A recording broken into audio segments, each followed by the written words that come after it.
지난 8월 10일 기후재난참사 직후에 윤석열 정부는 정부가 가진 모든 역량을 총집결해 주거 취약계층 안전 강화를 위한 대책을 마련하겠다고 약속했습니다. 재해재난으로부터 반지하 등 주거 취약 가구의 안전과 생명을 지키기 위한 근본적인 대책을 마련하겠다고 약속했습니다. 그로부터 불과 3주 만에 윤석열 정권은 약속을 저버렸습니다. 지난주 8월 30일 정부가 발표한 예산안에 따르면 공원주택 예산이 무려 5조 7천억 원, 27.3%나 대폭 삭감되었습니다. 윤석열 정부 지금 뭐 하자는 것입니까? 주거 약자들이 반지하 주택에서 탈출하고 싶어도 갈 곳이 없습니다. 정부는 이주 비용 40만 원을 지원하고 이주 보증금을 최대 5천만 원까지 지원하겠다고 하는데 높은 전월세 부담에 반지하 주택에서 벗어나 이주할 주거 약자들은 거의 없습니다. 이러한 실정을 모르는 것이라면 무능한 것입니다. 이러한 실정을 알고도 대책이 없다면 무능한 것입니다. 공공임대주택은 주거 약자뿐만 아니라 아동 양육 가구, 청년, 실혼부부, 중장년, 노인 등 다양한 무주택 서민의 주거 안정을 기여하는 가장 실질적이고 근본적인 대책입니다. 윤석열 정부는 16조나 되는 공공부분 자산을 매각해서 재벌, 기업, 가진 자 배불리는 특혜, 부자 정책하지 말고 공공임대주택을 대폭 확대하는 민생정책, 서민정책을 취하여야 할 것입니다. 170개 사회시민단체로 구성된 재난불평등 공동행동은 윤석열 정부의 공공임대주택 예산 대폭 삭감을 강력히 규탄합니다. 더욱이 근본 대책을 수립하겠다고 약속해놓고 오히려 그나마 있던 예산조차 삭감한 윤석열 정권에 대해서 이루 말할 수 없는 절망과 분노를 느낍니다. 이는 재난참사 희생자들에 대한 모독이고 희생자를 추모하고 재발 방지를 염원하는 국민들에 대한 기만입니다. 이미 지지율이 바닥인데 이런 정부를 누가 신뢰할 수 있겠습니까? 이러다 돌이킬 수 없는 저항에 직면하게 될 것입니다. 윤석열 정권은 지금이라도 공공임대주택 예산 삭감을 처리하십시오. 주거복지 예산을 대폭 증액하십시오. 약속을 지키십시오. 이 자리에 민주당 우영식 의원이 함께하고 있습니다. 국회에 요청드립니다. 국회에서 주거복지 예산 삭감을 저지해 주십시오. 국회가 윤석열 정권의 무지와 무능, 부자정책, 반민생 정책을 제지하고 주거 약자에 대한 근본적인 해결책과 예산 증액을 추진해 주실 것을 요청드립니다. 기후재난은 계속될 것입니다. 재난불평등 공동행동은 다시는 참사가 일어나지 않도록 10월 1일 세계주거의 날 실천행동 등 더 강력한 실천행동을 강화할 것입니다. 이상입니다. 감사합니다. 국회 종론관에 다시는 안 오려고 그랬습니다. 수십 차례 아마 이쪽에서 주거 문제를 기자회견을 했는데 근데 오늘만큼은 제가 절박한 심정으로 달려와서 몇 말씀 드리겠습니다. 실질적으로 재난 그러는데 재난보다 더 두려운 것이 그 이후에 발표되는 정부 대책입니다. 재난 이후에 정부 대책은 뭐라 그랬습니까? 뭐 주거 취약계층 그러니까 이제 반지하 방을 다 없애겠다고. 근데 그 사람들은 다 어디로 갈까요? 그 반지하 방에 살고 싶어서 사는 사람들이 있습니까? 돈이 없어서 거기 사는 거죠. 근데 정부 발표는 그것을 없애고 다시 재개발로서 아파트로 다른 데로 짓겠다는 거죠. 그러면은 아파트 그냥 공짜로 줍니까? 안 주죠.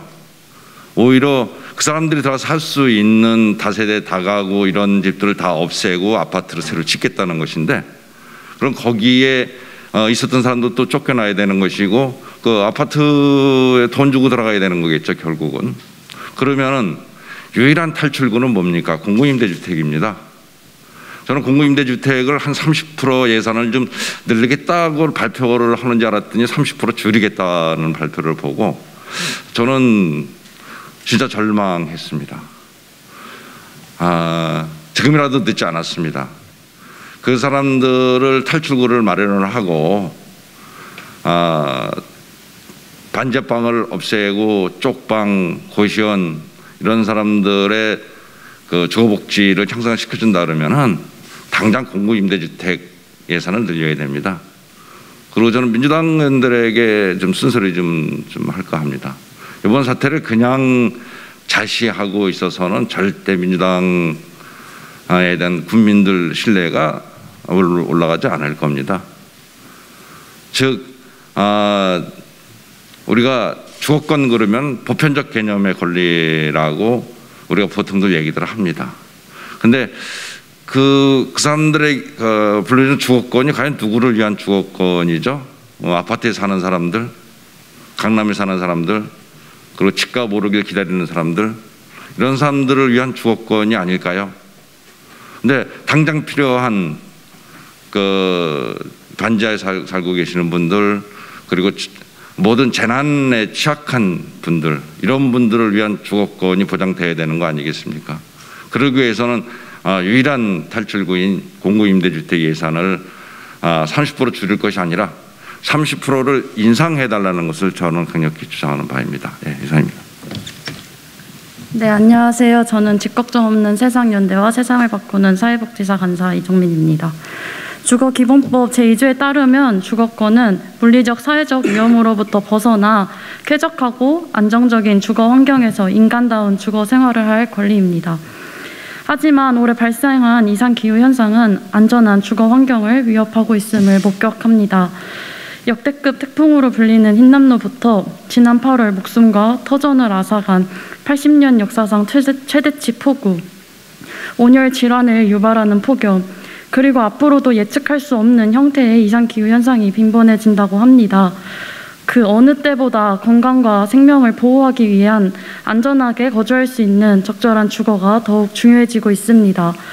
집은 거주자를 보호하는 공간이 되어야 하지 위험에 빠뜨리는 곳이 되어서는 안 됩니다. 그러나 주거 불안을 확실히 덜어주겠다는 윤석열 정부는 공공임대주택 예산을 대폭 삭감한 예산안을 발표했습니다. 말로는 어려운 이들을 위한 두터운 복지를 실현하겠다 하지만 막상 예산안을 살펴보면 공공주택 예산 중에서도 저소득층과 취약계층을 위한 예산이 줄었습니다. 그 대신 오히려 분양주택 예산이나 주택 구입, 전세자금, 융자자금을 늘리겠다고 발표했습니다. 이는 있는 자에게 감세를 선물하고 또 없는 이에게는 고통을 감수하라는 꼴입니다. 이에 개탄을 금할 수 없습니다. 서울의 주택 보급률은 아직 94%에 불과하고 반지하, 고시원 등 비적정 주거 환경에 거주하는 인구가 전국에 230여만 가구입니다. 과연 기후위기와 주거 불안정 시대에 공공임대주택 예산 삭감은 두터운 주거복지가 될 수 있을까요? 비적정 주거 환경에 거주하는 인구를 위한 공공임대주택 확충, 불평등한 재난 상황에서 건강과 생명을 보호할 수 있는 안전한 주거지 지원은 두터운 복지의 기본입니다. 공공임대주택 예산 감축이 아니라 되려 확대해야 합니다. 직걱정 없는 세상연대는 향후 10년간 질 좋은 장기 공공임대주택을 매년 20만 호 공급하고 공공택지에는 공공주택만 공급하라고 주장합니다. 윤석열 정부는 당장 공공임대주택 예산 삭감을 철회하고 주거복지 예산을 확대하기를 바랍니다. 이상입니다. 저는 주거단체에서 활동하고 있는 활동가로서 나왔을 뿐만 아니라 현재 공공임대주택에 거주하고 있는 당사자로서도 이야기를 하고 싶습니다. 저는 공공임대주택의 한 유형인 행복주택에 거주한 지 이제 다음 달로 만 4년이 됩니다. 그 이전에 민간임대주택에 살 때 저는 수십 번 공공임대주택, 특히 국민임대주택 청약 신청을 하기도 했었습니다. 커트라인에도 미치지 못할 정도로 항상 떨어졌었고, 공공임대주택을 들어가고 싶어하는 분들의 온라인 카페에서는 정말 여러 가지 공공임대주택에 들어가고 싶은데도 들어가지 못하는 사연들이 차고 넘쳐나고 있기도 합니다. 공공임대주택 예산 대폭 삭감에 대한 규탄의 목소리들이 커지니까 원희룡 국토부 장관이 아마 국회에서 취약계층 공공임대주택 물량 줄지 않았다라고 답변한 것을 봤습니다. 전 이게 도대체 어떤 말인지 이해할 수가 없습니다. 마치 이번에 반지하 참사가 났으니 반지하 거주가구를 위한 임대주택 수는 줄지 않았다라고만 말하고 있는 것은 아닌지 모르겠습니다. 가장 저소득계층과 장애인, 기초생활 수급자 가구가 들어갈 수 있는 영구임대주택 예산이 줄었고 소득 40% 4분위 이하 계층이 들어갈 수 있는 국민임대주택 예산이 대폭 삭감됐습니다. 취약계층들과 청년, 노인들이 들어갈 수 있는 매입전세 임대주택 예산이 대폭 삭감됐습니다. 이렇게 취약계층 공공임대주택 예산이 거의 5조 원 가까이 삭제되었고 전체 공공임대주택 예산 5조 7천억 원이 삭감이 됐는데 취약계층 임대주택 물량이 줄지 않았다라고 하는 말의 근거가 무엇인지 모르겠습니다.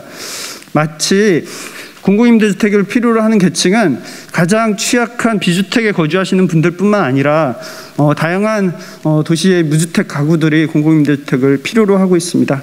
바로 최근에 있었던 송파에 있는 청년 매입임대주택 공고의 경쟁률을 보니까 가장 높은 곳의 경쟁률이 452대 1이었습니다.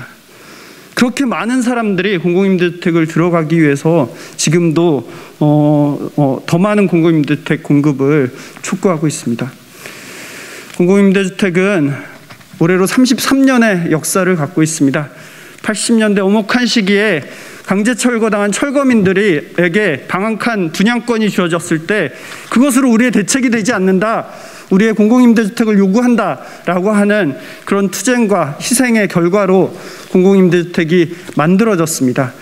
그런 공공임대주택 33년의 역사와 주거복지의 근간을 흔드는 이번 공공임대주택 예산 삭감, 저희는 강력히 규탄하고 저지해 나가겠습니다. 종교계를 비롯한 각계의 시민사회의 목소리를 모아서 함께 막아내고 주거복지 예산 확대를 함께 촉구하겠습니다. 이제 국회의 시간입니다. 국회가 공공임대주택 예산 증액과 주거복지 예산 증액을 위해 나서주실 것을 다시 한번 촉구드립니다. 공공임대주택 33년 역사와 주거복지의 근간을 흔드는 윤석열 정부의 공공임대주택 예산 대폭 삭감 규탄한다. 지난 4월 영등포 고시원 화재 참사와 8월 초 폭우로 관악구와 동작구 반지하 거주자가 사망하는 재난 불평등 참사 이후 재발 방지를 위한 근본적인 대책으로 공공임대주택 공급 확대와 주거복지 강화의 필요성이 그 어느 때보다 크다. 지하뿐만 아니라 옥탑, 고시원, 쪽방, 여관, 여인수, 컨테이너, 비닐하우스 등에서도 화재, 수재, 폭염, 혹한 등의 재난으로 인한 인명피해가 끊이지 않고 있다. 지난 8월 30일 정부는 공공임대주택 관련 예산을 올해 대비 약 5조 7천억 원 삭감한 2023년도 예산안을 발표하였다. 공공임대주택은 저소득 주거 취약계층뿐 아니라 아동 양육 가구, 청년, 신혼부부, 중장년, 노인 등 다양한 무주택 서민의 주거 안정에 기여하는 가장 핵심적인 주거복지 자원이다. 이번 공공임대주택 예산의 대폭 삭감안은 이주대책 없는 철거에 맨몸으로 저항한 달동네 철거민들의 투쟁과 희생의 결과로 1989년부터 공급되기 시작한 공공임대주택 33년 역사와 주거복지의 근간을 흔드는 심각한 문제로 규탄하는 바이다. 또한 폭우에 사망자가 발생한 반지하 쪽방 등 대책을 마련하겠다고 발표한 지 불과 3주 만에 저소득층 주거 안정에 가장 중요한 공공임대주택 예산을 대폭 삭감한 것은 희생자들에 대한 모독이고 이들을 추모하며 대책 마련을 촉구한 시민들에 대한 기만이다. 국가가 위기의 순간에 모든 사람의 생명과 안전을 지켜줄 것이라 믿으며 납세의 의무를 다하고 있는 납세자들에 대한 배신이다. 정부는 주거복지의 빈틈도 촘촘하게 보완하는 예산이라고 발표하면서 쪽방, 반지하 등 취약거처 주민의 주거 상향 시 보증금 무이자 대출과 이사비를 지원하는 예산을 신규 반영했다고 생색을 냈다. 그러나 주거 상향에 필수적인 공공임대주택 예산은 수조 원을 삭감했다. 이사비와 보증금 일부를 융자해 줄 테니 각자 알아서 좀 더 넓은 쪽방, 좀 덜 침수될 반지하로 가라고 하고 있는 꼴이다. 이제 민생 입법과 예산을 검토하는 100일간의 정기국회가 시작되었다. 이번 정기국회를 민생을 살리는 국회로 만들기 위해서는 정부가 삭감한 공공임대주택 예산안을 바로 잡아야 한다. 공공임대주택은 화재로, 수재로 목숨을 잃을지도 모르는 지옥고에서 하루하루 가슴 졸이며 살아가고 있는 시민들이 살 집이다. 저소득층과 무주택 가구에게 절실한 공공임대주택 예산과 주거복지 예산을 22년 예산안 이상으로 대폭 증액함으로써 주거 취약계층과 서민들의 안전하고 안정적인 주거권을 보장할 것을 촉구한다. 2022년 9월 5일 기자회견 참여자 일동.